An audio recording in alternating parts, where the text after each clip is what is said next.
Dushanbe, capitale du Tadjikistan, une république de l'ancien bloc soviétique en Asie centrale. Le 23 avril 2015, le chef de l'unité d'élite des forces spéciales du ministère de l'Intérieur, chargé de la lutte antiterroriste, le colonel Gulmurod Khalimov, ne se présente pas à une réunion avec le ministre. Personne ne l'a vu depuis 3 jours. Son téléphone portable est éteint. On a appelé sa femme. Elle a dit que depuis un certain temps, Khalimov vit avec sa 2e épouse. On a appelé sa 2e épouse. Khalimov lui a dit qu'il partait en mission quelques jours. C'est tout ce qu'elle sait, dit-elle. Très rapidement, la nouvelle se répand. Le chef des forces spéciales, officier de haut rang et proche de la famille du président du pays, a disparu.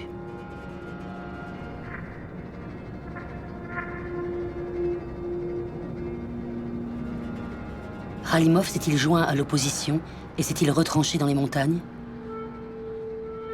S'est-il fâché avec le fils du président et a-t-il été éliminé? Des journalistes indépendants commencent à enquêter.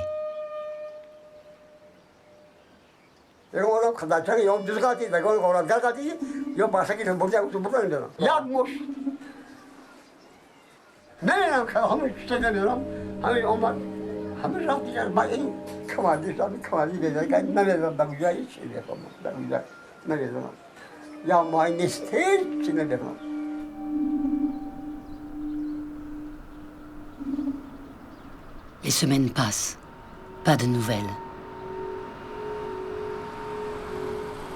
Et puis, enfin...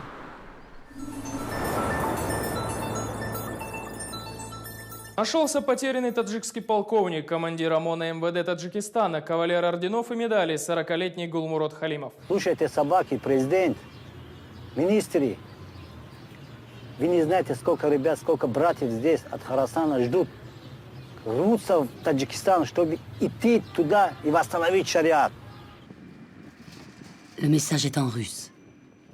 Khalimov s'adresse clairement à l'ensemble des musulmans de l'ex-Union soviétique, en Asie centrale, mais aussi en Russie. В итоге оказалось, что Халимов собрал небольшой отряд из 10 человек и вылетел с Таджикистана сначала в Москву, а затем, очевидно, в Турцию, чтобы уже сухопутным путем пересечь границу Сирии. Мы попытались взять официальный комментарий МВД Таджикистана, однако все наши попытки дозвониться до пресс-секретаря министерства оказались тщетны. И тем не менее, своим видением просмотра данного ролика и о ситуации вокруг выезда полковника в Сирию мы поговорили с экспертом по Центральной Азии Аркадием Дубновым. Я полагаю, что видеообращение полковника Гулмурода Халилова, командира таджикского ОМОНа, абсолютно аутентичное. Явно, что этот полковник говорит вещи, которые для него кажутся очень важными. Говорит он это искренне и не делает это под дулом пистолета, как это делают иногда, к сожалению, трагические, находящиеся в трагическом положении заложники, которые говорят свои последние слова, а потом им отрезают голову.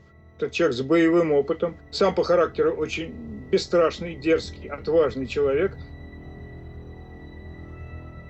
Cette histoire incroyable nous fait découvrir une Asie centrale en plein bouleversement. La petite république musulmane du Tadjikistan, aux mains d'anciens dirigeants communistes qui entendent satisfaire la Russie comme l'Occident, se montre intransigeante face à l'islam des djihadistes. Et voilà qu'au cœur même de cet État, à un poste clé de l'appareil antiterroriste, un officier supérieur passe à l'ennemi. Que peut bien révéler cette trahison? Я, бывший командир ОМОН МВД Республики Таджикистан, полковник Халимов Гулмурод Салимович. Родился 14 мая 1975 года, Республика Таджикистан, город Душанбе, Варзотский район, участок Дарей-Фуни. Учился там же, 94 по 96 год, служил в президентской гвардии Республики Таджикистан, закончил в 96-м звание младшего сержанта. Потом была работа в ОМОН МВД Республики Таджикистан. ОМОН, отряд милиции особого назначения при МВД Республики Таджикистан. Je travaillais au département des ressources humaines au ministère de l'Intérieur. En 1995, le ministère a créé le détachement mobile des forces spéciales, du nom d'OMON. On a commencé à recruter. Au printemps 1996, je ne me souviens plus si c'était en avril ou en mai, 3 jeunes qui avaient fini leur service militaire dans la garde présidentielle ont présenté leur candidature. Tous les 3 venaient de Varzob. L'un d'entre eux était Gulmurod Khalimov. Gulmurod était quelqu'un de réservé.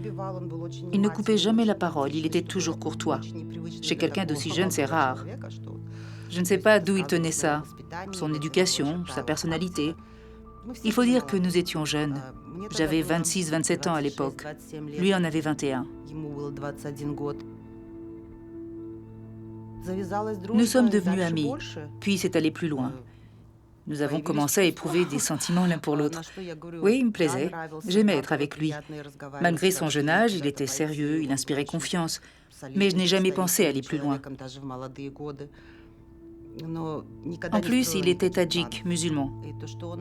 En général, il se marie à des jeunes femmes qui doivent s'occuper des beaux-parents, rester à la maison et faire des enfants. Je ne prévoyais pas du tout d'aller plus loin avec lui. J'étais heureuse. Je vivais le moment présent. On se voyait, on se promenait. On avait ce genre de relation. C'était vraiment bien.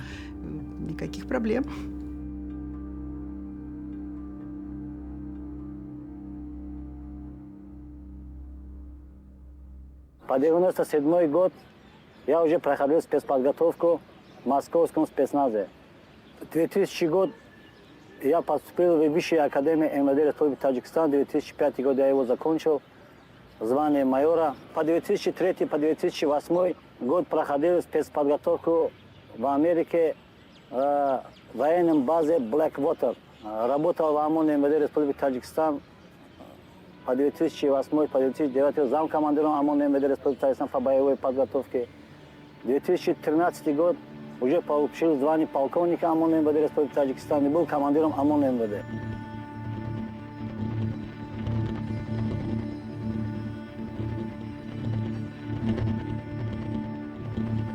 Quelques années plus tôt, Gulmurod Khalimov, formé en Russie puis aux États-Unis, avait fait la une de la revue du ministère de l'Intérieur du Tadjikistan.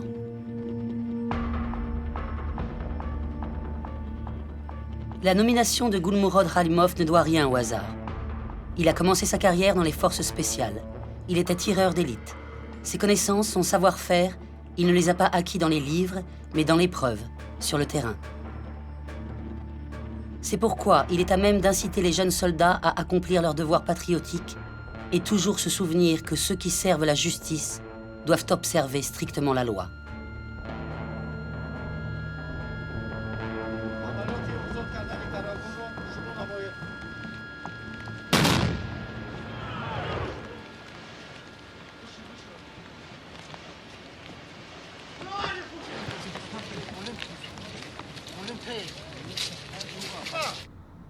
Je m'en souviens comme si c'était hier.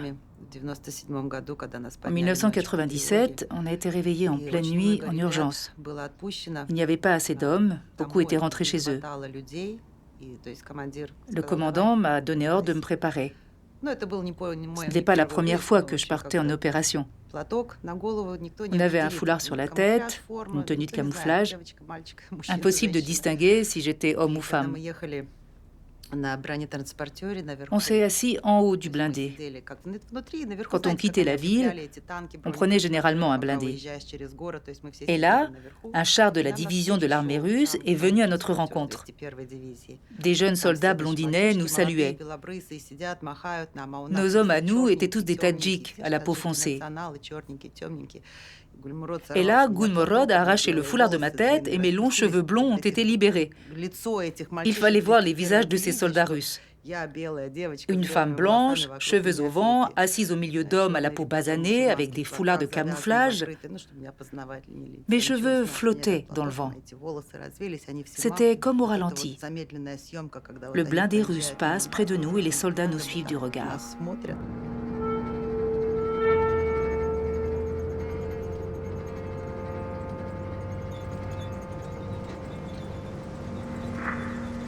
Qui aurait pu imaginer que Khalimov, qui avait toujours été un serviteur fidèle de l'État, se couvrirait un jour la tête du foulard noir des djihadistes?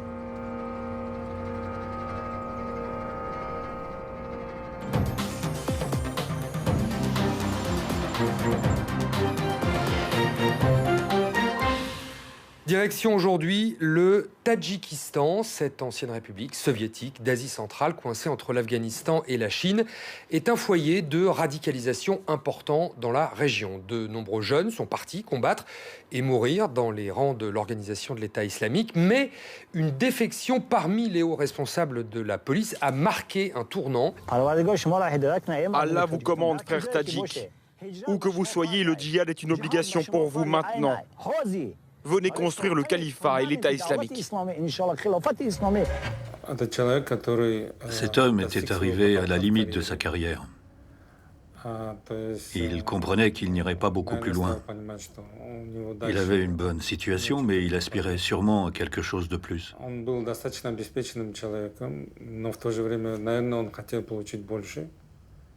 C'est comme ça que les recruteurs ont dû le repérer.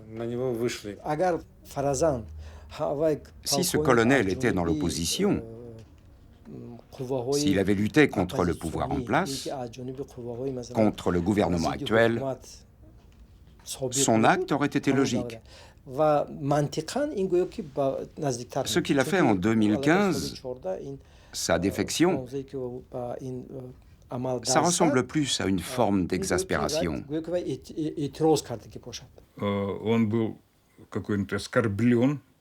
Khalimov a été offusqué par les actions dangereuses, irréfléchies, imbéciles du gouvernement, qui profanaient les traditions musulmanes et le mode de vie de ses compatriotes.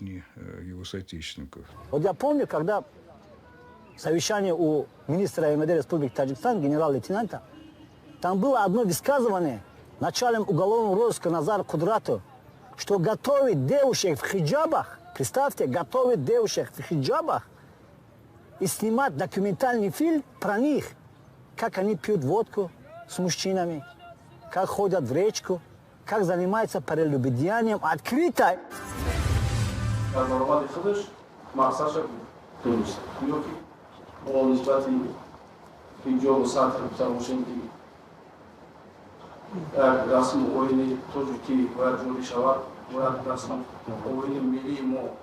که هم ارزشی ملی مواظب باید بودیم معاملات ساموشه خفاش در موشد سون قضاوت باید سطری جو گفتن اگر بودم خودش خود گرا شواد رفته زن فرزند پدر مادر خیش تمام فرسا رفته در دیگر رفته جنگ چی معلومه سون باید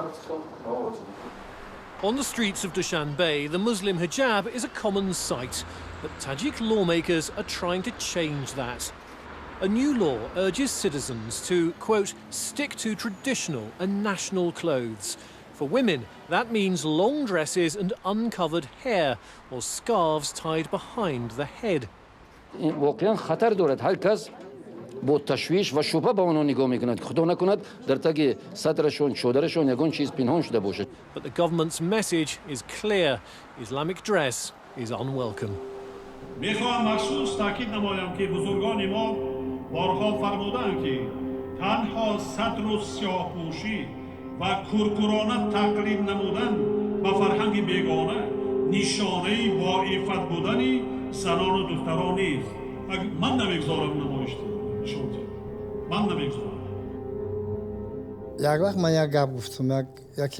Un jour, j'ai discuté avec un conseiller du président. C'était le moment où ils ont donné l'ordre de se raser la barbe et interdit le port du voile. Je lui ai dit, mon cher ami, tu es ministre de l'Éducation. Imaginons qu'une verrue apparaisse sur ton bras. Tant que tu ne l'auras pas traitée, elle ne partira pas, n'est-ce pas ? Si on rase la barbe d'un homme, est-ce que cela va suffire pour changer ses convictions ? Et cette femme, elle va enlever son voile, mais ça va changer quoi dans sa tête ?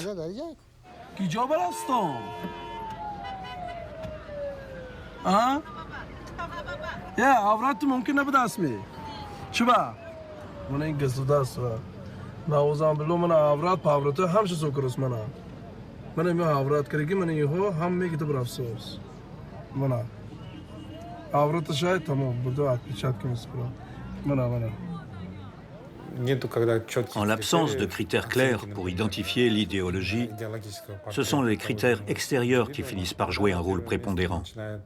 Comment tel ou tel individu est habillé, de quelle façon sont coupés ses cheveux, porte-t-il la barbe ou non?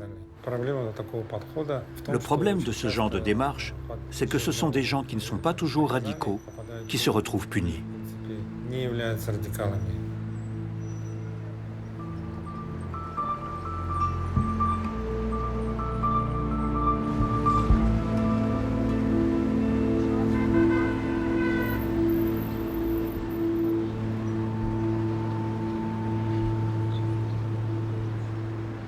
Я ушла.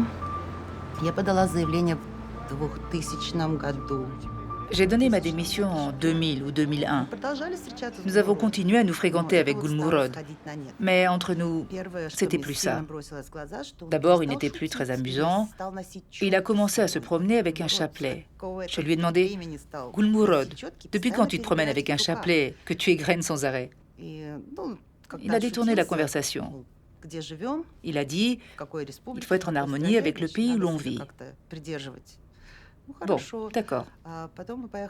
Après, nous sommes allés dîner et il a refusé de boire de l'alcool, sous prétexte qu'il conduisait. Depuis quand est-ce que tu ne bois plus d'alcool quand tu es au volant? Parce qu'avec son poste, son rang... Non, bien sûr, il ne conduisait pas s'il avait trop bu. Mais il ne refusait jamais une bière ou deux. Pendant le dîner, il s'est excusé et il est sorti. Il s'est absenté une vingtaine de minutes. Je me suis dit qu'il était parti. En fait, il était allé prier. Je n'avais pas compris. Je lui ai demandé, « Mais enfin, tu étais où ?» Cette fois, il n'a pas essayé de noyer le poisson. Oui, maintenant je prie.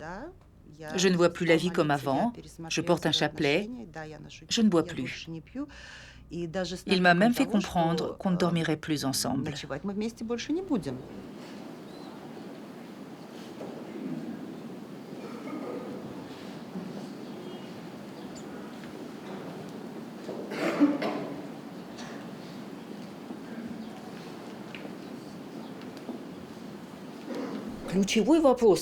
L'essentiel dans un pays comme le nôtre, c'est que la population est majoritairement musulmane. Nous avons un très fort pourcentage de croyants. Selon les derniers sondages, 100% de la population croit en Dieu.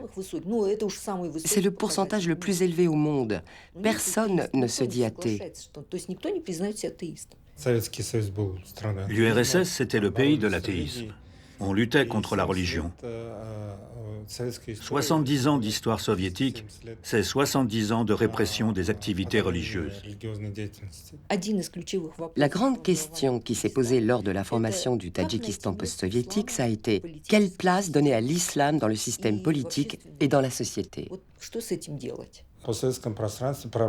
Le problème dans l'espace post-soviétique, c'est qu'il n'y a pas de critères précis définissant le radicalisme religieux. Comment dire si quelqu'un est un religieux radical ou un salafiste? Et si c'est un salafiste, est-ce un salafiste pacifique qui rejette la violence? Est-il sur le point de devenir un djihadiste? Ou bien est-il déjà un djihadiste? Million к вам, иншаллах. Million к вам срезной, иншаллах, million к вам.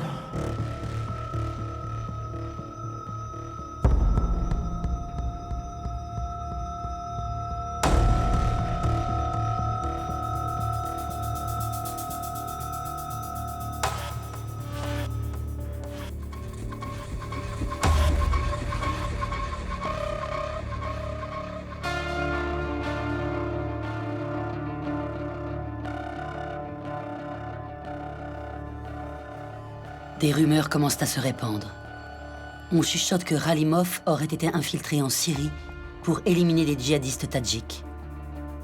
Fourat, l'agence russophone de l'État islamique, met en circulation une vidéo dont le son a disparu. Ghalimov y dément ces accusations. La réalité, c'est que le cas Ghalimov révèle le malaise des sociétés post-soviétiques. Un malaise devant lequel les autorités sont désemparées.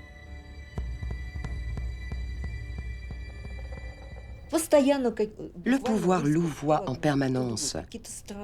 Ils prennent des décisions étranges et absurdes. À première vue, en tout cas. En réalité, il n'y a rien d'étrange ou d'absurde. C'est comme s'ils se trouvaient entre Caribe et Silla. La seule explication à ce louvoiement, c'est qu'ils veulent renforcer leur pouvoir. Ils ne pensent ni à la société, ni au pays, ni à rien d'autre.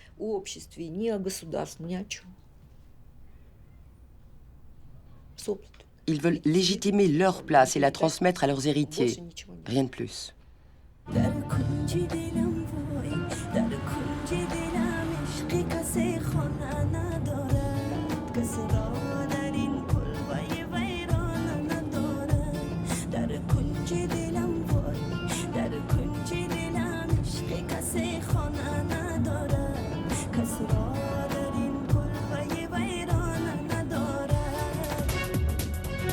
Au Tadjikistan, le Parlement a donné son feu vert pour la présidence à vie d'Emomali Rahmon, celui qui est surnommé le leader de la nation, arrivé au pouvoir en 92 pour abriguer à l'avenir autant de mandats qu'il le souhaite dans le pays le plus pauvre d'Asie centrale. Сегодня мы обсудим тему того, что происходит в Таджикистане. В минувшее воскресенье там прошел референдум о внесении изменений в Конституцию страны. Теперь действующий президент может избирать за неограниченное число раз и введен запрет на создание партий и движений национального и религиозного характера. Pensez-vous, en tant que président du Tadjikistan, que la tenue d'élections dans un pays suffit à elle seule à en faire une démocratie?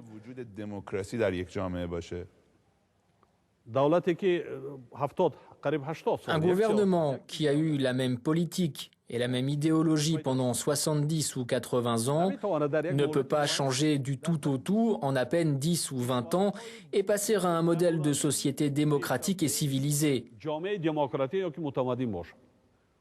Il faut du temps, vous savez, pour changer la mentalité des gens.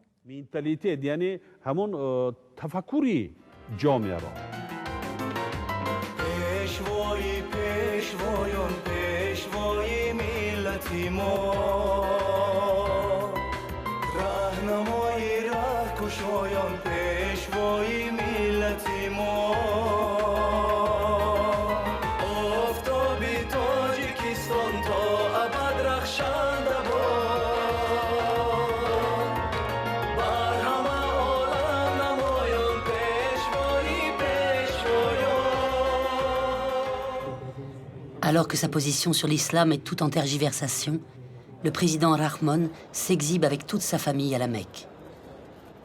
Son entourage fait savoir que c'est avec l'accord exceptionnel du roi d'Arabie Saoudite qu'il a pu prier à l'intérieur de la Kaaba.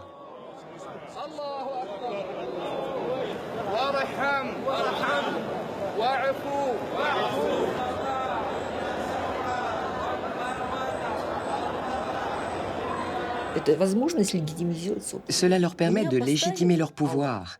Allah m'a placé ici et je siège au nom du Coran. C'est un islam mondial et non plus une version locale. Ils sont obligés de se tourner vers l'islam mondial pour que leur pouvoir soit légitimé. Et par conséquent, ils jouent le jeu du Qatar, de l'Arabie Saoudite. Il y a une composante politique en plus de la composante économique. D'un autre côté, ils sont inquiets. L'islam mondial ne reconnaît ni les États ni les frontières. Ils sont dans une situation très compliquée. Ils hésitent. Et cette hésitation se ressent partout. Le gouvernement finit par avoir une politique très incohérente en matière de religion.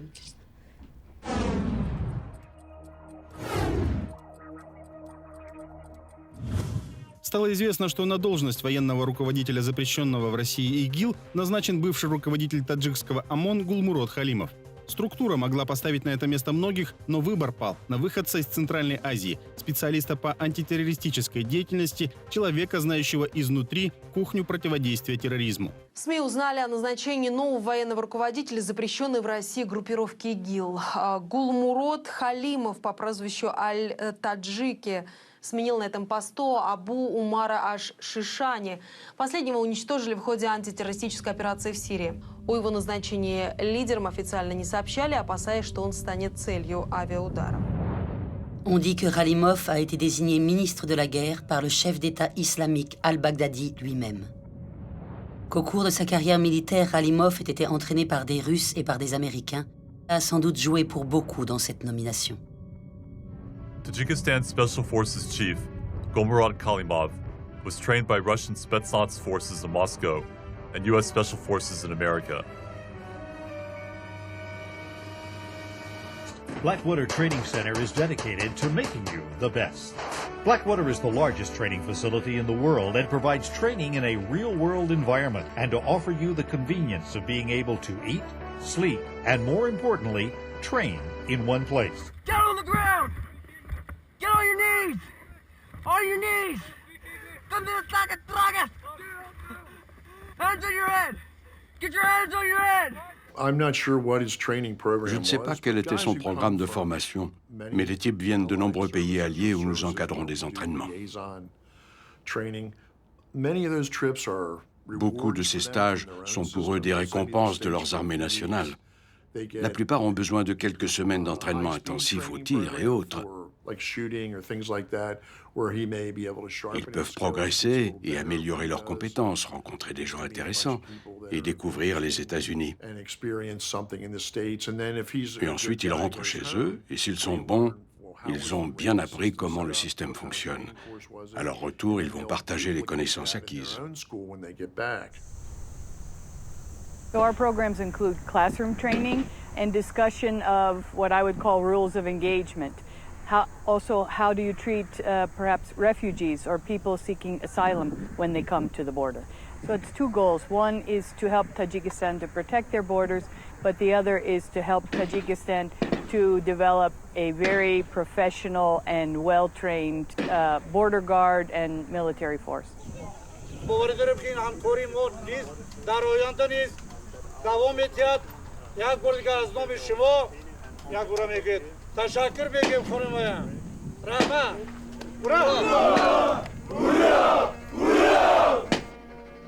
Et dire que les programmes du département d'État des États-Unis pour la formation de militaires tels que Gulmurod Khalimov avaient pour but la lutte contre le terrorisme et la radicalisation.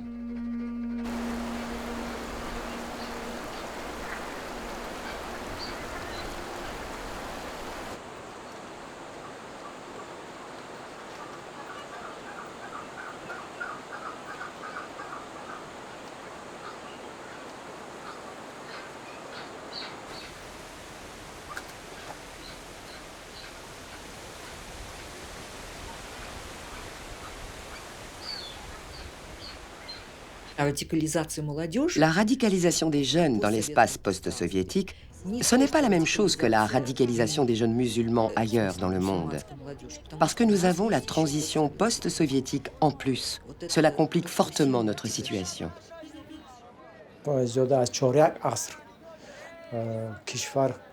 Depuis plus d'un quart de siècle, le Tadjikistan est un pays indépendant. Mais l'économie ne s'est toujours pas développée. Et la conséquence importante de cela, c'est qu'au moins une ou deux personnes par famille sont contraintes d'aller travailler dans les pays voisins pour gagner leur vie et envoyer de l'argent à leur famille. Cela montre à quel point la situation économique du Tadjikistan est dramatique, déplorable.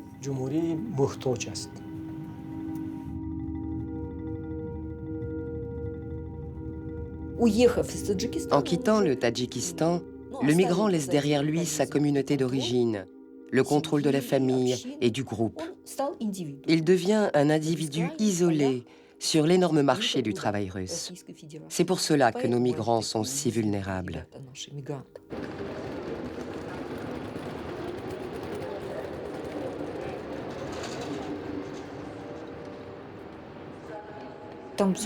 En Russie, les migrants ont des conditions de vie très rudes. Ils sont exploités, le travail est difficile et salissant. Ils sont mal payés, leurs droits sont limités.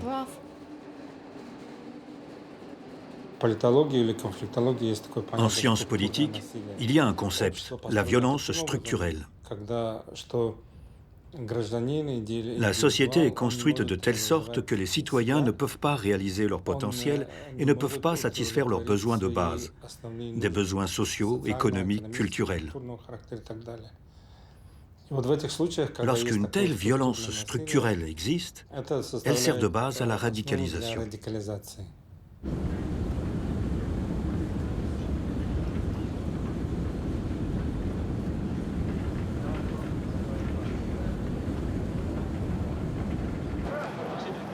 Par millions, ils travaillent dans les grandes villes de Russie, venus du Tadjikistan, du Kirghizistan, d'Ouzbékistan. À l'heure où Moscou dort encore, ils sont des dizaines de milliers à se retrouver pour fêter la fin du Ramadan. Bien loin des mosquées qu'ils ont connues chez eux.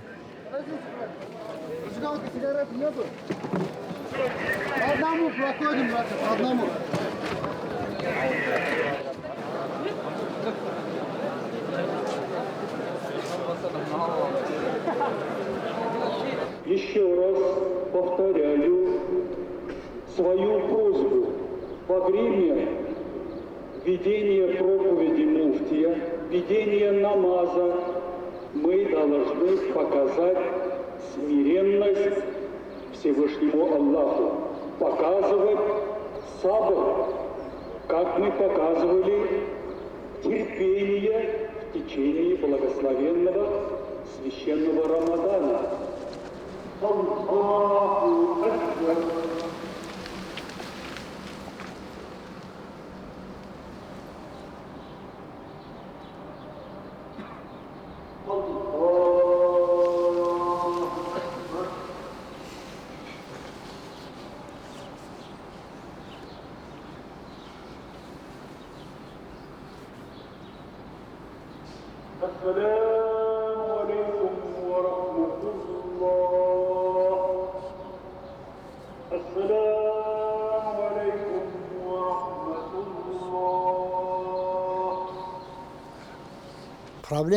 Leur principal problème est économique. Les recruteurs le savent. Ils leur proposent de faire venir leur famille. Ensuite, il ne peut plus y avoir de retour en arrière. 80% de tous les Tadjiks qui se sont retrouvés en Syrie ont été embrigadés en Russie. C'est un fait, nos recherches l'ont confirmé. Pourquoi? C'est très simple. Chez eux, ils étaient soumis à un fort contrôle social de leur famille et de leur communauté. La majorité des migrants viennent des zones rurales. Ils vont dans la mosquée de leur village. Qui est l'imam? Leur voisin, leur grand-père ou quelqu'un de proche auquel on peut faire confiance.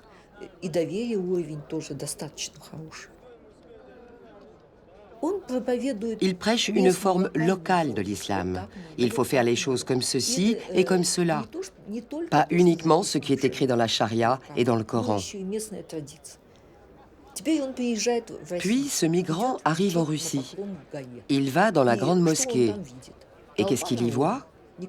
Une foule de personnes qui parlent des langues qu'il ne comprend pas. Cette mosquée incarne la communauté mondiale des croyants. Et cet islam mondialisé rejette toutes les traditions, les coutumes et les rites locaux pour ne garder que le seul Coran. Ces migrants sont une proie facile pour des prêcheurs douteux.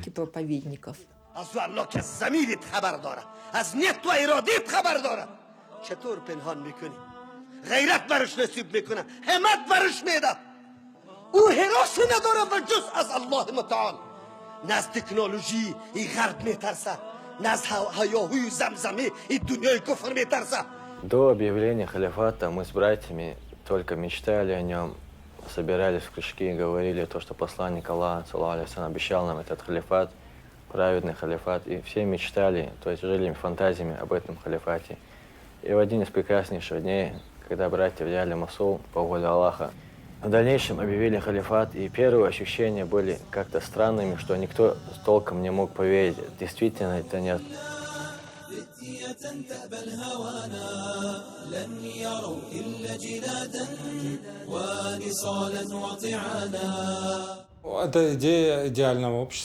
L'idée du califat, c'est l'idée d'une société idéale. Cela rappelle ce que proposaient les bolcheviks.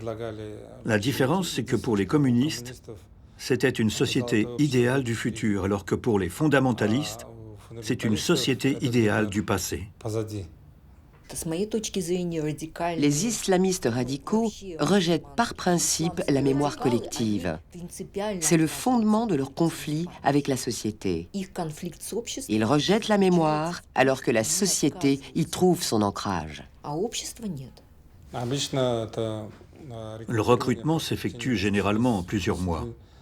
Le cheminement idéologique préalable peut être assez long. Mais le recrutement lui-même va très vite. 3 à 6 mois suffisent. Je pense que cela a été la même chose pour Khalimov. Entre des jeunes gens en quête d'une autre vie et un Khalimov qui ne peut plus supporter l'hypocrisie et la corruption, quoi de commun? Les uns comme les autres veulent croire que Daesh est le meilleur moyen d'atteindre un idéal de justice et de pureté.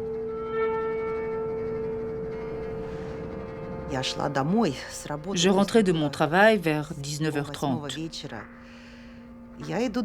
Je rentre chez moi, je passe par des ruelles et tout à coup, il vient à ma rencontre, en uniforme, en casquette militaire. Je dis « Mon Dieu, Gulmurod, qu'est-ce que tu fais ici ?» Il me répond « J'ai acheté un appartement dans l'immeuble voisin. » Il y a longtemps, je ne t'ai jamais vu ici. Il m'a dit « On travaille beaucoup, c'est pour ça. » Tu vis avec ta femme? Oui, la deuxième. Félicitations pour ta deuxième femme. Il m'a dit qu'il avait 3 ou 4 enfants de sa première femme et 3 ou 4 de la seconde. Je lui ai dit « Bravo, tu n'as pas perdu de temps. » Et elle est où ta première femme? Il m'a dit « À Varzob, avec mes parents. » C'était une conversation sur tout et rien. On était de vieux amis, mais en même temps, on n'avait plus rien à se dire. C'est la dernière fois qu'on s'est vus. C'est la dernière fois qu'on s'est parlé. عکس‌های نوی از پلکونیک فراری تاجیک گلمرود حلیموف نشان می‌دهد که همسر دوم و کودکش به نزد او رفتند. در 2 عکس گلمرود حلیموف که روزی 31 ایول به دست رادیو آزادی رسید، دختری بزرگ او از همیرا میرود در کنارش نشسته است. همیرا میروا همسر دوم گلمرود حلیموف و سخنگوی سابق خدمات گمرک ماه فوریه سال گذشته با فرزندانش غیب زد و معلوم نبود که در کجاست. برخی از منابع گفته بودند او به سوریه رفته است.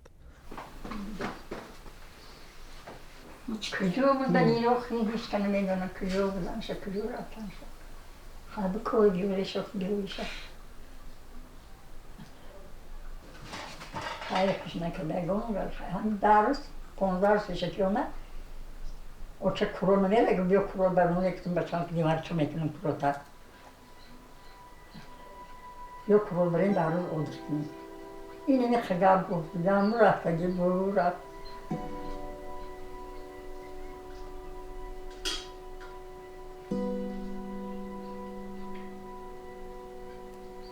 Kime gittin Amir'e mamemonu? Ama o darbe mi oldu? Allah ne kaçırmış. Ne kadar korktum ki bu içine ne dedi? Kurulları da anlatıyor.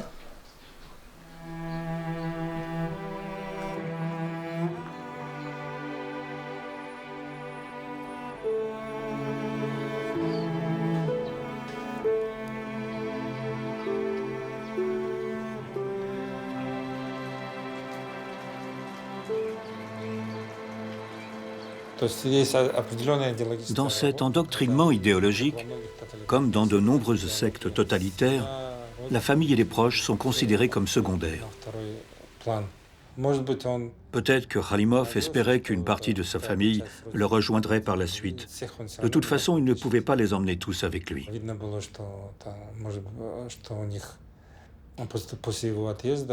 Après son départ, on leur a enlevé leur travail et ils ont eu beaucoup d'autres problèmes.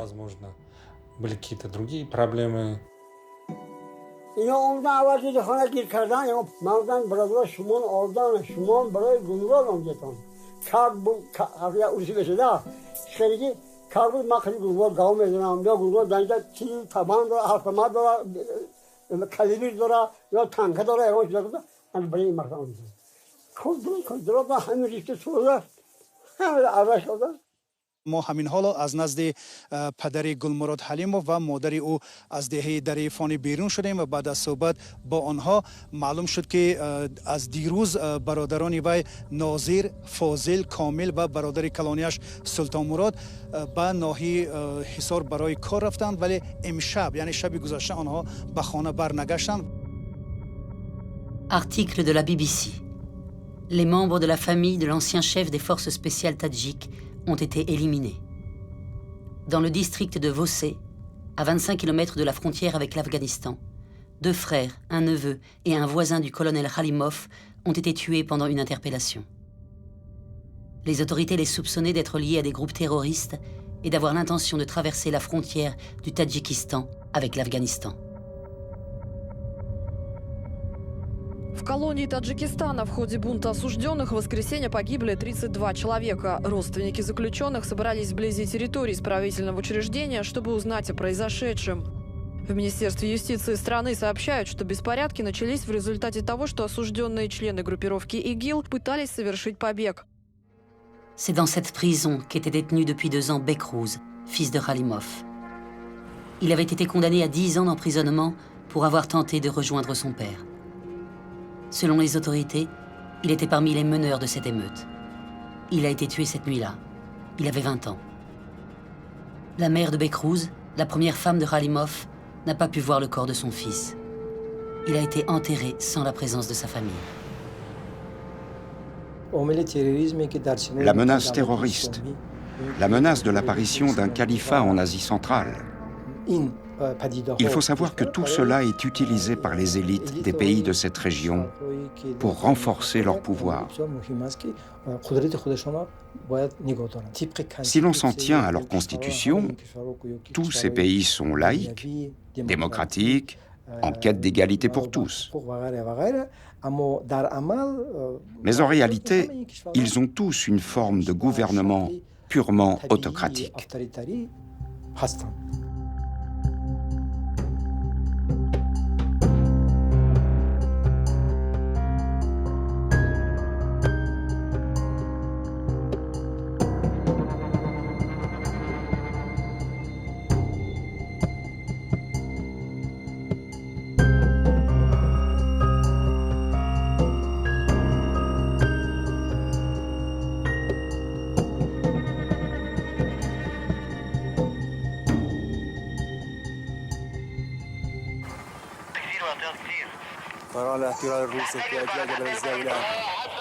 Quand la Russie est intervenue militairement en Syrie, à la demande du président Bachar al-Assad, elle a profité de la guerre contre l'État islamique pour bombarder les positions de djihadistes ressortissants des pays de l'ex-URSS.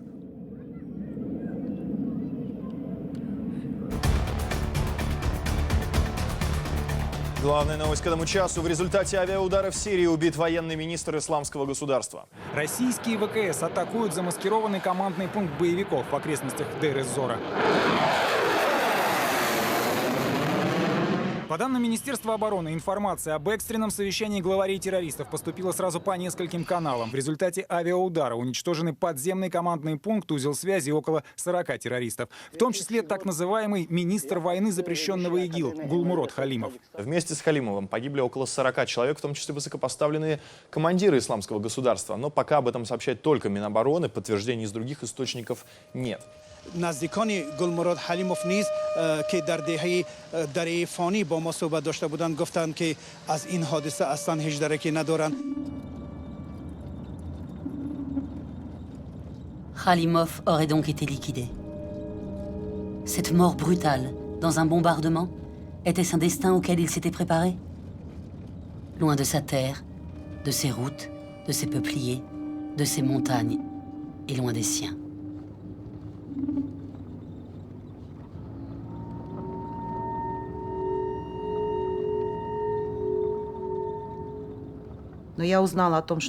J'ai appris qu'il avait rejoint l'État islamique et qu'il avait été blessé. Je l'ai appris pendant l'été 2017. Naturellement, ça m'a choqué. Je ne savais pas quoi ressentir, quoi penser. Je ne comprenais pas. Pourquoi il a fait ça? Comment est-ce que c'est arrivé? On dit qu'il serait toujours vivant. Ça, personne ne le sait.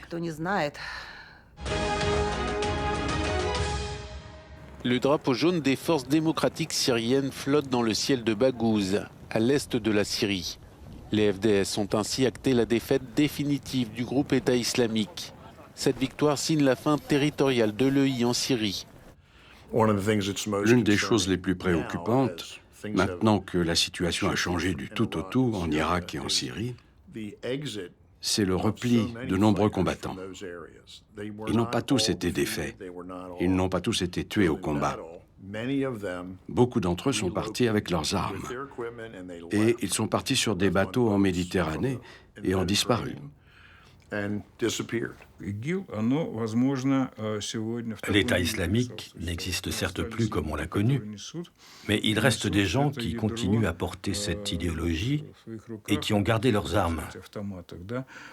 La majorité d'entre eux est sans doute partie en Afghanistan, mais ce qui est surprenant, c'est que personne ne sait exactement où ils sont allés.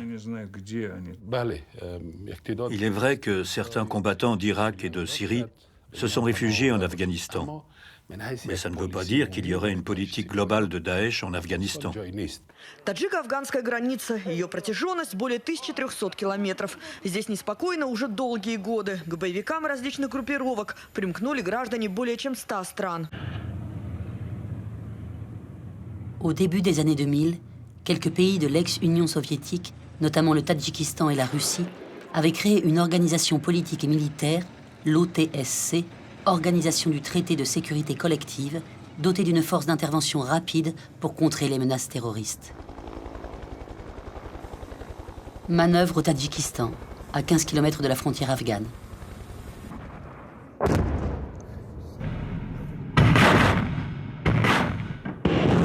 Главная опасность при этом заключается в том, что террористы рассматривают Афганистан в качестве перспективной тыловой базы по распространению влияния группировки в Центральной и Южной Азии в рамках реализации проекта «Великий халифат». Только за последний год в афгано-пакистанскую зону из Сирии было переброшено более 2500 членов исламского государства. L'objectif des Russes, c'est de mettre la pression sur les pays d'Asie centrale pour les garder sous sa coupe. On voit bien qu'ils utilisent leurs forces militaires à proximité de l'Afghanistan, aux frontières. Ils veulent imposer leur influence militaire et impérialiste.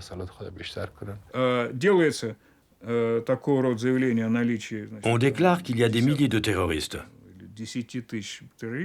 Quand on dit ça, l'objectif, c'est tout d'abord de justifier la présence des forces russes aux frontières de l'ancienne URSS et de l'Afghanistan. Il s'agit ensuite de convaincre ces pays, aujourd'hui indépendants, qu'ils ne pourront pas protéger leurs frontières et assurer seuls leur sécurité.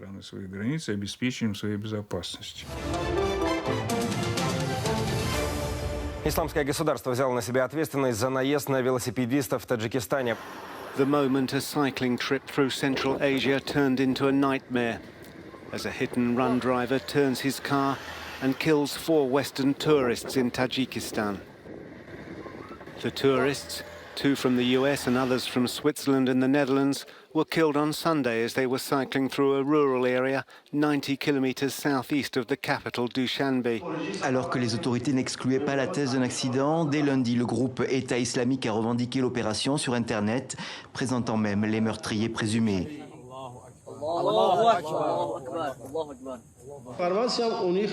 Selon les éléments de l'enquête de police, les assaillants étaient armés d'un couteau et d'armes à feu.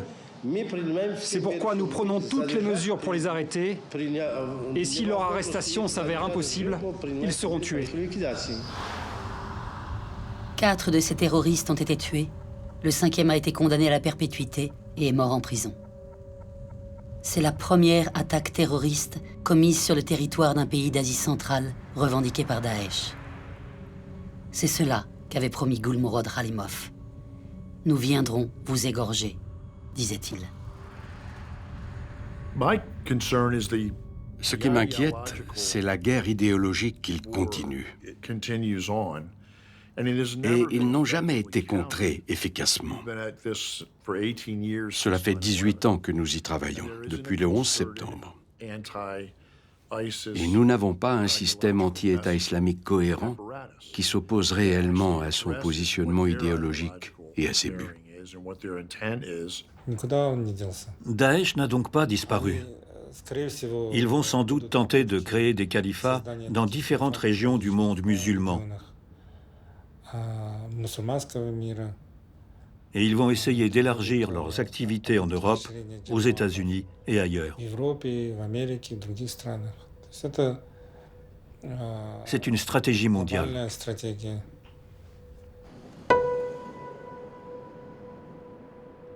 Les Russes revendiquent l'élimination de Khalimov. Le Tadjikistan ne l'a pas reconnu officiellement. Daesh n'a jamais fait d'annonce de sa mort. Sur le site officiel du ministère tadjik des Affaires intérieures, Khalimov figure toujours parmi les criminels recherchés. Son nom figure sur la liste noire de la Banque nationale publiée en octobre 2019, sous le numéro 2260.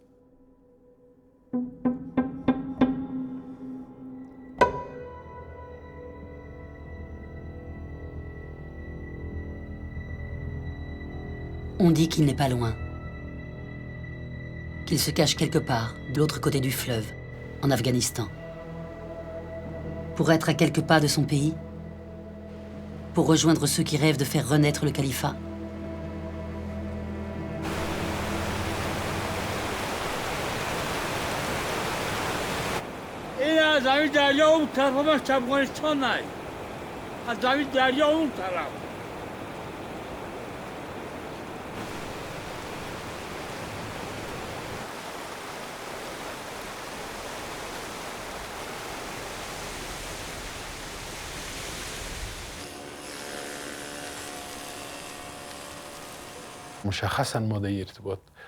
Pour le moment, nous n'avons pas de preuves de sa présence en Afghanistan. Il y a plusieurs raisons à cela. D'abord, parce qu'ils changent toujours leur nom. Ils changent d'apparence. Et en plus, les Afghans du Nord et les Tadjiks parlent avec le même accent. Alors, tant qu'on n'a pas d'informations fondées venant des services de renseignement, on ne peut pas confirmer sa présence ici avec certitude.